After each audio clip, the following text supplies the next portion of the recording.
And you know, I was a little bit, but I found these other, okay, so I'm just ripping everyone off this week.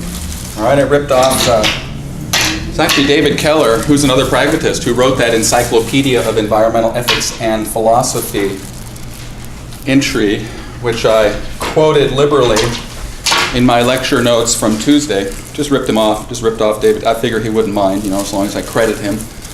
And today I'm just going to borrow these other lecture notes, literally. Now I'm totally. And I don't even know the guy's name, but I found, you know, and we'll see how many of them we get through. But originally I had planned out, I even wrote down, I anticipated the possibility of there being 32 people here today. So I have 32 slips of paper that I put in my hat. Oops, some of them fall out already. I have too many of a bunch of them. And I don't know if we're going to do this today because who knows, you know, but we got way too many pro-Tesoro savage utilitarians. We got to get rid of a bunch of those. But remember that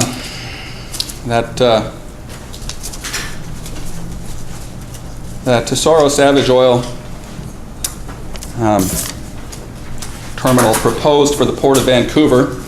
And I'm very fond of this case study, right? We specialize in case studies as environmental ethicists. We get really good at taking a glance at the key issues involved in a moral struggle, right? Real concrete, tangible moral struggle involving pollution, involving, you know, damage to ecological, serious damage, or any kind of damage to ecological wholes, you know, damage to rainforests, etc. You should be able to take a quick glance at what the issues are and then be able to articulate a defense of a pro or con point of view regarding that moral struggle, right? Should the Tesoro Savage Oil Terminal be approved by the state government of Washington, who's, I think, ultimately the executive of the state government of Washington, whose Governor Inslee is going to be the guy who, you know, we need to appeal to ultimately, I guess, you know, and his political allies to try to put a stop to this.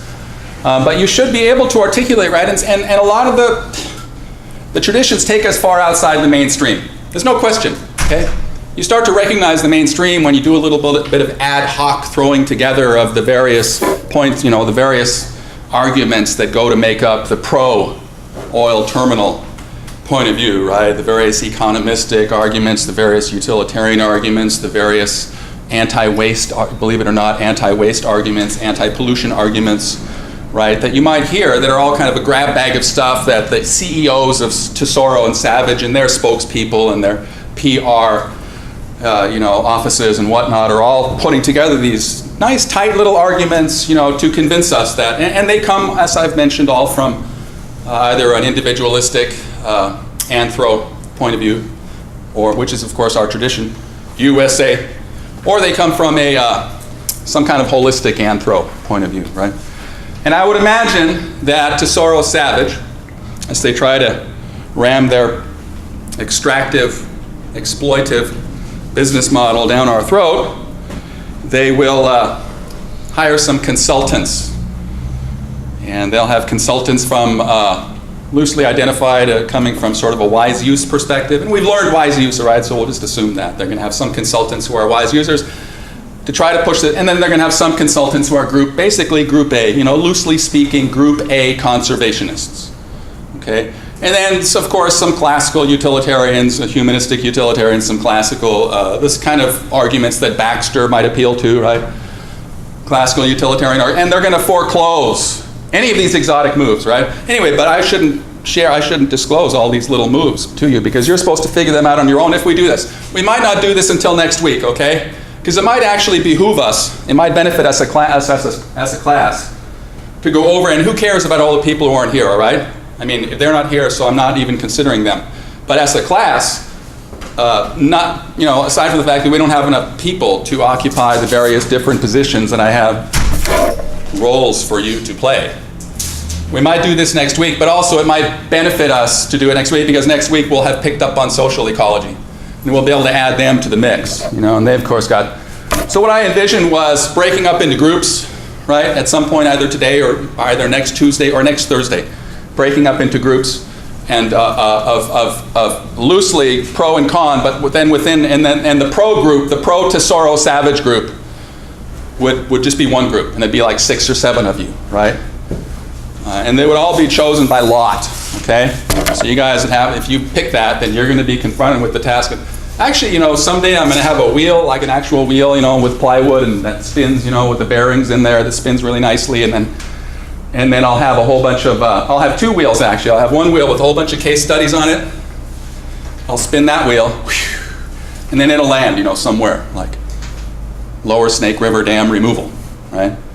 And then I'll spin the other wheel, and it'll land somewhere on one of the points of view represented on our axiology chart, right, on our natural resource values wheel.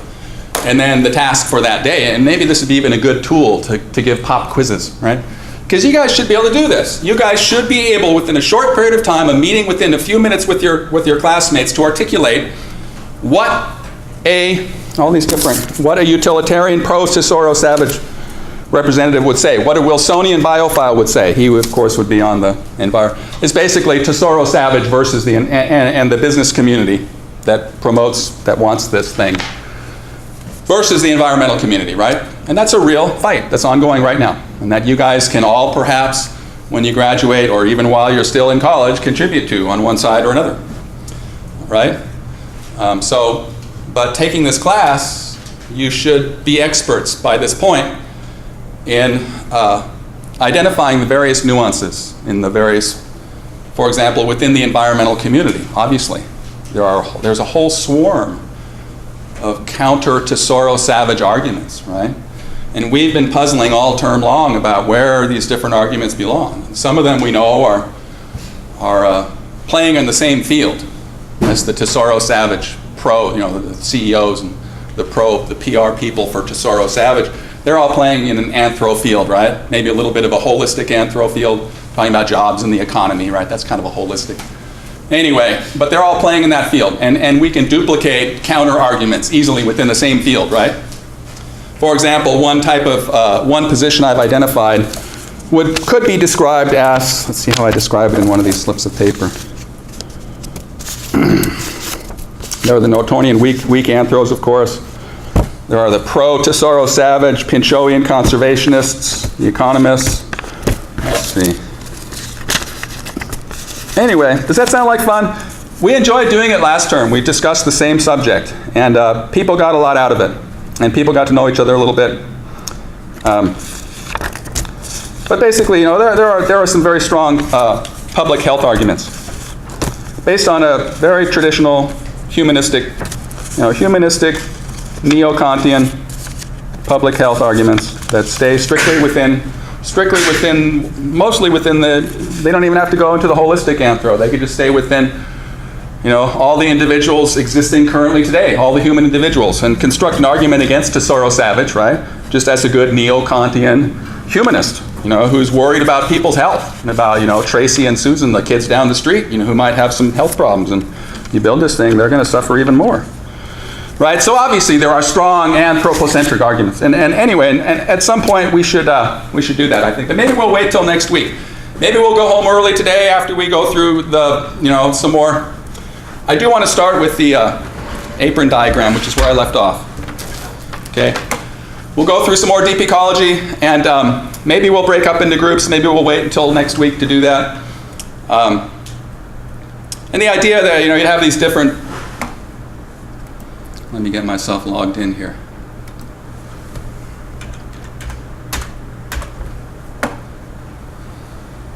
So anyway, thank you all. You know, I appreciate you all showing up. I expected that there would be a low attendance today.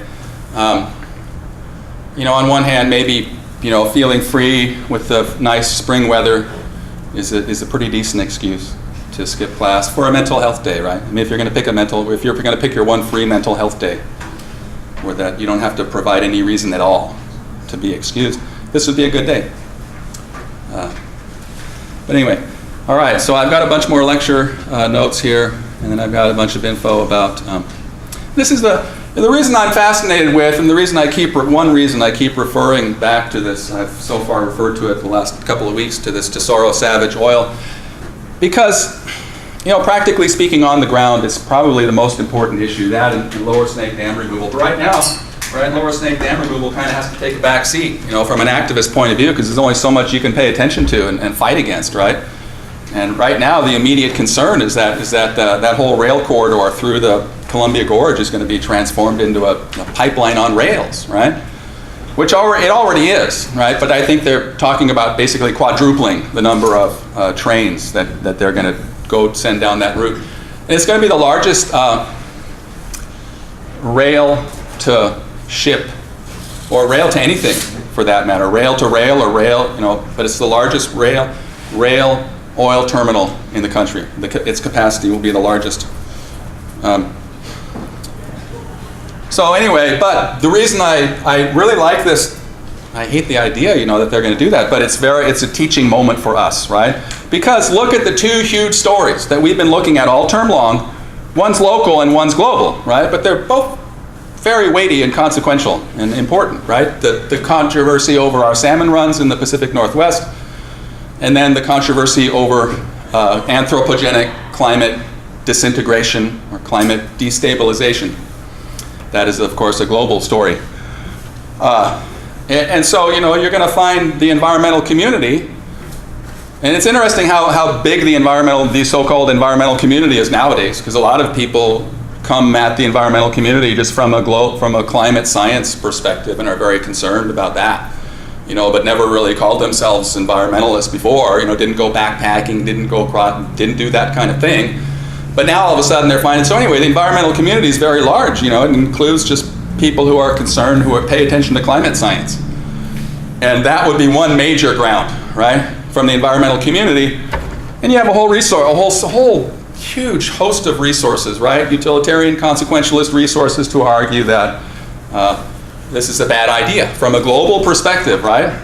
We know that, all those arguments I went over last week or Tuesday, whenever, we know that we have to keep our fossil fuels in the ground. So on the face of it, any facility that facilitates, and presumably a big business consortium is not going to construct an oil terminal. How long do you suppose the lifespan of this oil terminal is contemplated to be? Take a guess. I don't know. Years. How many? 30.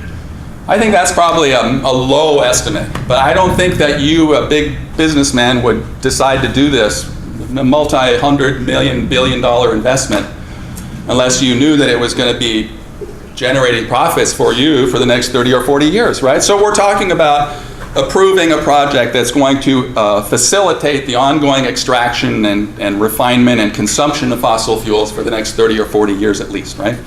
And so on the face of it, the environmental community has these really strong arguments that on the whole, right, we just can't do that. We know from science that we can't do that, okay? And then the non-consequentialist, right, which you guys have to do a little more work to try to understand.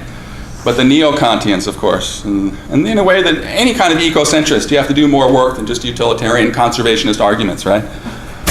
And then from a more local point of view, obviously the concern is not just that this project will facilitate another 30 or 40 years at least of fossil fuel extraction, refinement, and consumption, but it will also, because of the inherent risk, which has been demonstrated time and time again with transporting oil by train, the inherent risk of accidents which will befoul our waterways and harm our salmon runs. So, and possibly also keep us committed to those 4 lower snake dams, which I guess if they're just talking about using railways, removal of the 4 lower snake dams and rewilding is what we're talking about here, rewilding the lower Snake River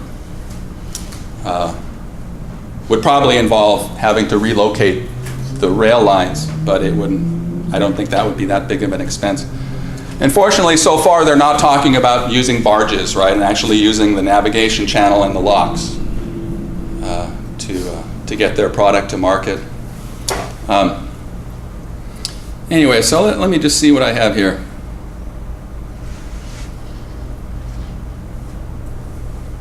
And you all should have gotten your paper topics, okay? And you're all hereby invited to write on the Tesoro Savage Oil Terminal. Okay, you're all hereby invited to write about that. All right? And just if you do want to write about that, make sure you consider the deep ecology perspective and the social ecology perspective. Okay? and maybe one or two of the previous perspectives that we've looked at. All right? Talk to me if you want to write about Tesoro Savage. If you want to write about anything other than the 7 topics I sent out, then make sure you talk to me first. All right? Fair enough? Yep. All right. So where are we? Let's see. We have my lecture notes. Do you want to just jump into some more deep ecology? Sure. All right. Sure. All right. That's good because I have the platform here. I believe. Hopefully it'll open up for me. If not, I can find it on the internet. It's all over the place. That's okay. That's just the platform. But I wanted the apron diagram too. So let me find that.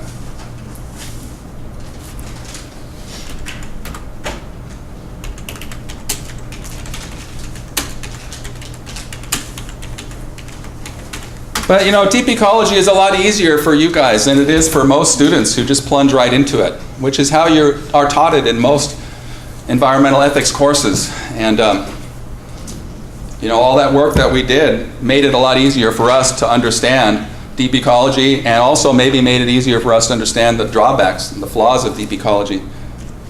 But this, you know, is probably, it should be characterized, I think, fairly as the most influential philosophical environmental ethics movement. What am I doing now? Stop that. There it is, okay.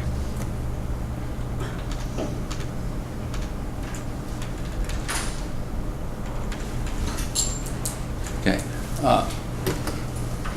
Okay, so what's interesting about this apron diagram is that the point of emphasis and the unifying the unity among deep ecologists is not found at a metaphysical level or even a normative level, a moral theory level.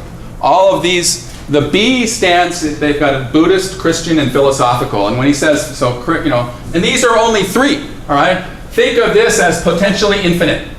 Those 3, there could be an infinite number of metaphysical superstructures to serve as the ultimate inspiration and perhaps you could say foundation, even though I use the word superstructure, and they're depicted there as a superstructure, right?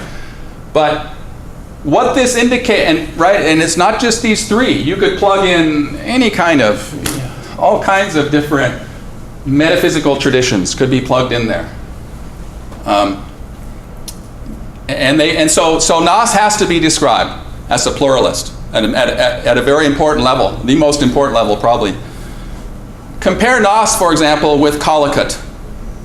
Collicutt, other people might describe as some kind of pluralist, but guess what? Collicutt himself describes himself as a monist.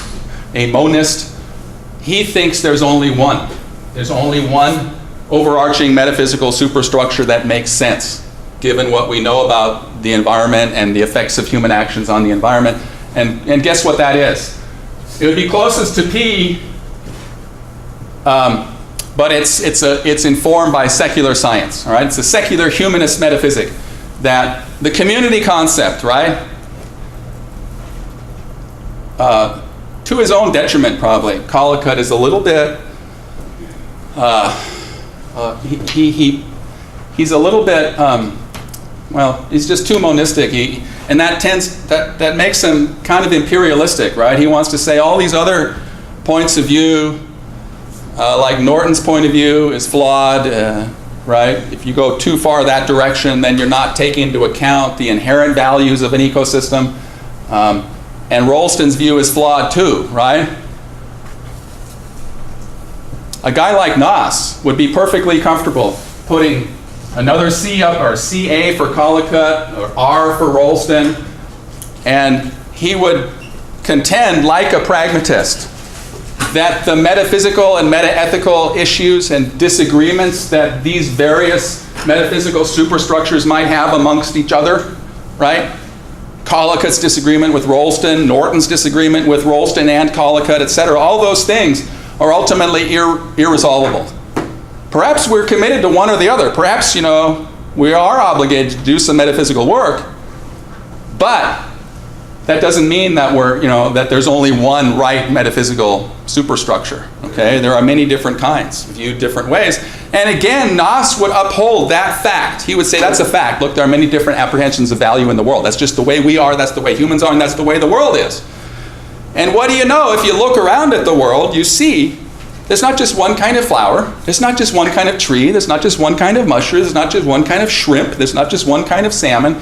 There are many, many, many, many, many kinds of all these things, right? Nature is filled up with kinds, right? You want a flying mammal? You got it. A bat, right? You want a crawling mammal? Anyway, you got everything, right? You got all kinds of combinations of everything. And so doesn't it kind of make sense that this would extend to human beings and our ecological understandings and our understandings of our moral obligations?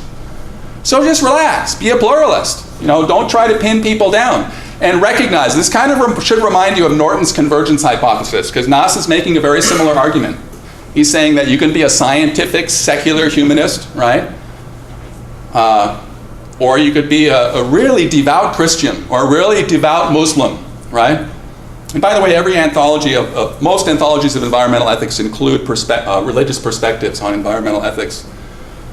And from what I can tell, all three of the Abrahamic religions and probably every great world religion and every not so great world religion provides us with a metaphysical superstructure that includes very, very, very, very important obligations to the earth and to ecological wholes, right? Including, there's an Islamic green movement, there's a Judaic green movement, there's a Christian green movement, which makes perfect sense, right? One would expect that. And at a cultural level, perhaps some of the strongest opposition to the utilitarian treatment of natural resources and the idea that nature is all about extracting wealth to make human. Probably the strongest cultural opposition to that is among religious people. So, although I'm not a religious, I've never gone to church myself. I've never been a church kind of person. But perhaps at a practical level, it's important to recognize that. That these Abrahamic traditions, as well as Eastern traditions, historically, and this is a point that deep ecologists make, Eastern religious traditions tend to be much more amenable to the kind of harmony, right? The kind of harmonious relationship between the human and the non-human world that environmentalists are seeking, right?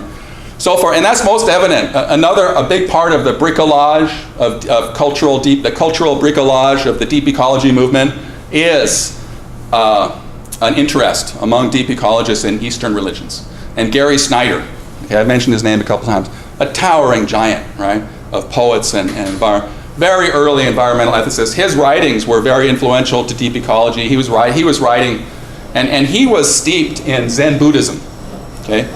Gary Snyder is one of these kind of Bay Area hippie guys, California. He lived in the Sierra Nevada he's still alive. He still lives Grass Valley or anyway, somewhere in the Sierra Nevada. He's still alive and active. You can go make a pilgrimage and go meet with him. He's one of those kind of guys, right? He's the kind of guy that you make a pilgrimage and knock on his door and he serves you a cup of tea. And I haven't done that yet, but maybe I will. We lost our chance with Uncle Arnie, but he's another one of those guys, right? And Uncle Aldo. You just want to go sit down and talk with him, but anyway, so we can still do that with Gary Snyder. He's in his probably late 80s now. But he was very influential, and he wrote a lot of books connecting, and he learned how to write Japanese, right? He immersed himself in Japanese Zen Buddhist culture. He lived over there for a long time, and he wrote books, about their history, and he wrote commentaries on their philosophers, and he learned how to write, their alphabet or whatever, their pictorial. Anyway, so he's an expert, he's steeped in all that, and then he's sharing, the resonance that Eastern religions like Zen Buddhism have with the environmental movement, and then all kinds of young hippies in North America pick up on that, right? And it becomes a really important part. Also, Native American spirituality, too, gets thrown into this bricolage of cultural phenomena, right, that go along with the deep ecology movement. Right, it's just a big mishmash, right? But as I pointed out, philosophically, Nosk does come from a distinct philosophical position. He's a Spinozist, and his favorite of these three metaphysical superstructures is the one that he got schooled up in, and the one that led him to deep ecology is the P, right, which stands for secular metaphysics, secular philosophy. All right, and he has his own ecosophy, right? And I'm pretty sure that, I shouldn't get into this, but I'm pretty sure he thinks there are an infinite number of ecosophies, and his ecosophy is a variant of P, of secular metaphysics, right? And he calls it ecosophy T. Ecosophy, right? Not philosophy, but ecosophy. Okay, kind of cute, right? And he says everyone literally has his or her own ecosophy. And perhaps he even suggests that we all have obligations to kind of not necessarily write them down, but kind of get a handle on them, you know? And he calls his ecosophy T because it's named after his hut, Tversgard or something like that. He had this hut that he would go to every year and spend a lot of time in, and he did some writing in it and everything like that. And so he called his ecosophy T. And his point is that everyone, right, it's literally infinite. And that's a very Spinocistic point of view. For Spinoza, God or nature, which is everything. It's not separate, it's not transcendent God. God or nature, Deus sive natura, has infinite attributes. And so just like, and we only know two of the attributes, mind and matter, but there are infinite other attributes, and each infinite attribute has infinite modes. And so it makes sense that there are going to be infinite understandings of the metaphysical superstructure of the world, right? Fascinating, isn't it? I know that's really heavy-duty stuff, you know, and that's why another reason why I've been reluctant to go into deep ecology, because once I go and start teaching deep ecology, I feel a little bit committed to share more Enlightenment thinking with you and go all the way back to Spinoza, and then we have to get into the big fight between Spinoza and Descartes, you know, between the Cartesians and the Spinocists, who, of course, the Cartesians won. They routed the Spinocists historically, but historically the Spinocists have made this remarkable comeback, and now it turns out that Spinoza's metaphysics is much more in keeping with and consistent with what we know about the physical universe than Cartesian, and that's way past, right? We're still culturally trapped in Cartesian thinking, right? Which is what deep ecologists keep saying. We got to overcome this. We got to get over this Cartesian thinking. We got to get over this Newtonian thinking. We got to stop thinking about nature as just a collection of resources. And that's a psychological evolution, right? That's a consciousness raising. That's what we need to do, consciousness raising. But anyway, so based on your platform, you're going to launch out in the world and you're going to make some general inquiries, more or less general inquiries about the effects of human actions on ecological wholes and on every living thing, right? Because remember, they're both holists, they're both ecocentric holists, and they're biocentrists, which may be their fatal flaw. As a philosophical movement, as a cultural movement, they don't have any fatal flaw. They're thriving, right? Or they've grown, right? And they've changed, and they did a lot of good stuff. But philosophically, they kind of fall apart because of this tension, as I went over on Tuesday, right? Between their metaphysical commitment to holism and their metaphysical commitment to biocentrism. Why is that a flaw?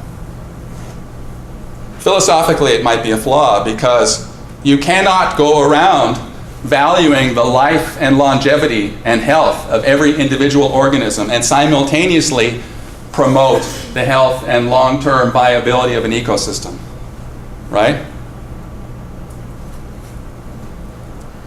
So, practically speaking, you know, we can use them both, but, right, I mean, we might find ourselves concerned primarily about the health of individual organisms and downplay the importance of the health of the ecosystem.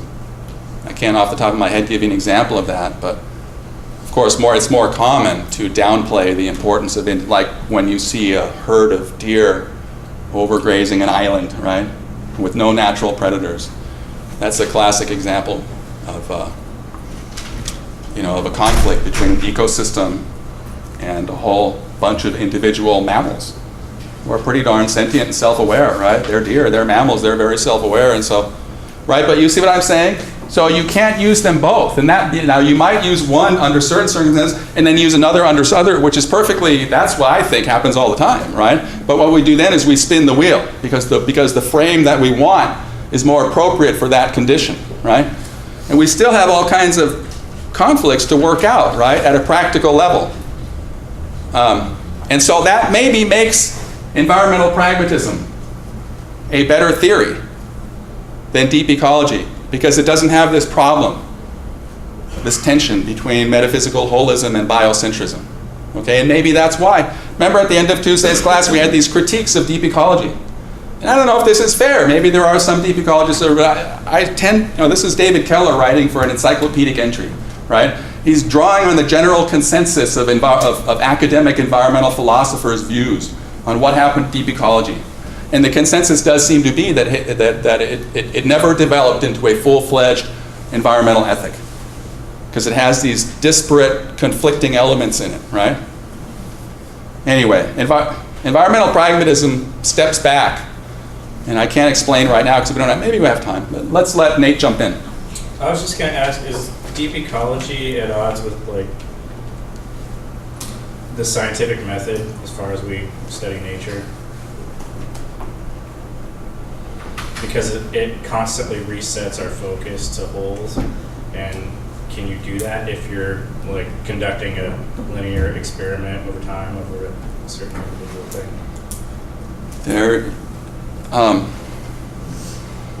The kind of scientific investigation that a deep ecologist would advocate would be much more of a kind of a post-Newtonian, post-Baconian, post-Cartesian kind of science. And we might have encountered a reference to that kind of science about a month ago when we read E.O. Wilson. And I paused to note one of his sentences near the end of his chapter that I asked us to read. And he said that, let's see. What was your question again? I want to make sure I don't get too far off track. The scope is always being reset anytime you encounter new information, so it almost prevents you from moving forward at any point. Oh, deep ecology does, yeah. Well, so E.O. Wilson talks about and he uses the word biased, which kind of, as a scientist, right, which he is, you might, biased biophilic science, a biophilic form of science. And he's not the only one who is trying to characterize, who has made an effort to describe what a post-Cartesian, post-Newtonian, and Leopold is a good example of that. Investigation of nature not with the goal of conquering nature, but with the goal of understanding. In fact, Leopold himself distinguished science as a sharpener of one's sword versus science as a searchlight on the universe, right? With sympathetic, right? A sympathetic science, a science that takes the point of view of the organism as best as it can and doesn't view the organism just as a discrete machine, right?